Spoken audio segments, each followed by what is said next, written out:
ನಮಸ್ಕಾರ ಕರ್ನಾಟಕ. ಈ vehicle last ವೀಕಲ್ಲಿ ಅಪ್ಲೋಡ್ ಮಾಡಿದ್ವಿ. ಆಕ್ಸಿಡೆಂಟ್ ಆಗಿತ್ತು ಅಂತ ಹೇಳಿ. ಇಲ್ಲಿ ಎ ಪಿಲ್ಲರ್ ಕೂಡ ಡ್ಯಾಮೇಜ್ ಆಗಿತ್ತು. ಡೋರ್ನ ರೀಪ್ಲೇಸ್ಮೆಂಟ್ ಮಾಡೋಣ ಅಂತ ಅನ್ಕೊಂಡ್ವಿ. ಮತ್ತೆ ಇದೇ ಡೋರ್ನೇ ರೆಡಿ ಮಾಡಿದೀವಿ. ನೋಡಿ, ಈ ತರ ಲೆವೆಲ್ ಅಲ್ಲಿ ಆಕ್ಚುಲಿ ಮೆಟಲ್ ಅಲ್ಲೇನೆ ಡೆಂಟ್ ಪುಲ್ಲರ್ ಅಲ್ಲಿ ಡೆಂಟ್ ಫುಲ್ ಮಾಡಿ ಗ್ರೈಂಡಿಂಗ್ ಮಾಡಿ ಈ ಲೆವೆಲ್ ತಗೊಳ್ಬೇಕು. ಪಟ್ಟಿ ಪೇಸ್ಟ್ ಯೂಸ್ ಮಾಡಿದಾಗ ಕ್ರಾಕ್ ಬರುತ್ತೆ. ಏನಕ್ಕೆ ಹೇಳ್ತಾ ಇದೀವಿ ಅಂದ್ರೆ ಕ್ವಾಲಿಟಿ ಆಫ್ ವರ್ಕ್ಗೋಸ್ಕರನೇ ಹೇಳ್ತಾ ಇರೋದು. ನೋಡಿ, ಇದು ಅಷ್ಟು ಎ ಪಿಲ್ಲರ್ನು ಕಟ್ ಮಾಡಿ ಬೇರೆ ಪೀಸ್ನ ನಾವು ಆಲ್ಟ್ರೇಷನ್ ಮಾಡಿ ವೆಲ್ಡ್ ಮಾಡ್ಕೊಂಡಿದ್ದೀವಿ. ಬಟ್ ಇದನ್ನ ಫುಲ್ ಗ್ರೈಂಡಿಂಗ್ ಮಾಡಿ ಒಂದೇ ಲೆವೆಲ್ಗೆ ಬಂದ್ಬಿಡುತ್ತೆ. ಫಿನಿಶಿಂಗ್ ಕೂಡ ಆಗುತ್ತೆ.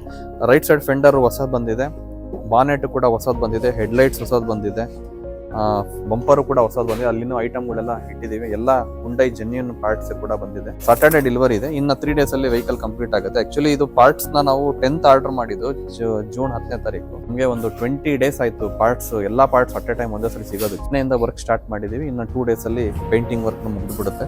ಕಸ್ಟಮರ್ ಕೂಡ ಸಪೋರ್ಟಿವ್ ಆಗಿದ್ದಾರೆ. ಇಲ್ಲಿ ಅವರು ನಮ್ಗೆ ಅಪ್ರೂವಲ್ ಮಾಡ್ಲಿಕ್ಕೆ 1 month ಟೈಮ್ ತಗೊಂಡಿಲ್ಲ ಅಂದ್ರೆ ಇಷ್ಟೊತ್ತು ಕೆಲಸ ಮುಗಿದ್ಬಿಡುತ್ತೆ. ಇನ್ನು 3 days ಅಲ್ಲಿ ವೆಹಿಕಲ್ ಡೆಲಿವರಿ ಆಗುತ್ತೆ. ಡೆಲಿವರಿ ಟೈಮಲ್ಲಿ ಕೂಡ ಔಟ್ಪುಟ್ ಯಾವ ಥರ ಬಂದಿದೆ ಅಂತ ಕೂಡ ಒಂದು ನಿಮಗೆ ಎಕ್ಸ್ಕ್ಲೂಸಿವ್ ಒಂದು ಇದ್ರದ್ದು ಕಂಪ್ಲೀಟ್ ಬಿಗಿನಿಂಗಿಂದ ಎಂಡಿಂಗ್ವರೆಗೂ ಯಾವ ಥರ ನಾವು ವರ್ಕ್ ಮಾಡಿದ್ವಿ ಅನ್ನೋದು ಕೂಡ ನಿಮ್ಗೊಂದು ವಿಡಿಯೋ ಅಪ್ಲೋಡ್ ಮಾಡ್ತೀವಿ ಅಂತ ಹೇಳ್ತೀವಿ. ಒಂದು ಎಂಡ್ ಮಾಡ್ತೀನಿ. Thank you for watching.